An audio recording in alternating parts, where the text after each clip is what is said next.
რუსეთის უშიშროების სამსახურებმა დააკავეს პირი, რომელსაც ბრალი ქვეყნის სამხედრო დაზვერვის მთავარი სამმართველოს ერთ-ერთი ხელმძღვანელის მკვლელობის მცდელობაში ედება. რუსეთის საგამოძიებო კომიტეტის ინფორმაციით 6 თებერვალს მოსკოვში საცხოვრებელ სახლში ვლადიმერ ალექსეევს ცეცხლი რუსეთის მოქალაქემ ლიუბომირ კორბამ გაუხსნა. ეგრეთ წოდებული გრუზ ხელმძღვანელის მოადგილე ქირურგიულმა ჩარევამ იხსნა. შემსრულებელი კი რუსული სამსახურების ინფორმაციით დუბაიში დააკავეს და მოსკოვში ჩამოიყვანეს. ამის ამსახველი ვიდეო მასალა სახელმწიფო მედიამ გაავრცელა.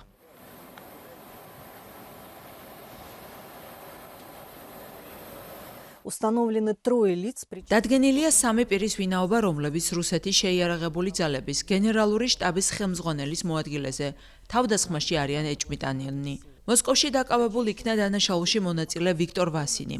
მას მკვლელობის მცდელობასა და ცეცხლსასროლი იარაღის უკანონო შენახვაში ედება ბრალი.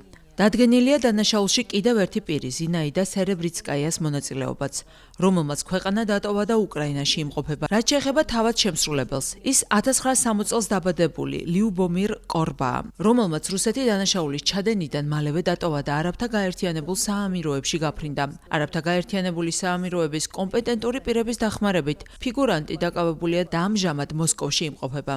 ცნობილია, რომ კორბა მოსკოვში გასული წლის დეკემბერში ჩამოვიდა ტერაქტის ჩასადენად. მოსკოვი დანაშაულის უკან უკრაინული დაზვერვის კვალს ხედავს და მასვე ადანაშაულებს. მათი თქმით, დამნაშავეების რეკრუტირება უკრაინულმა დაზვერვამ მოახდინა ჯერ კიდევ 2025 წელს ტერნოპილში, დასავლეთ უკრაინაში. მათივე მტკიცებით, წვრთნები მათ უკვე კიევში ჩაუტარდათ. გენერალ-ლეიტენანტი ალექსეევის მკვლელობისთვის კი ჯილდო $30,000 იყო. კიევი ბრალდებებს უარყოფს.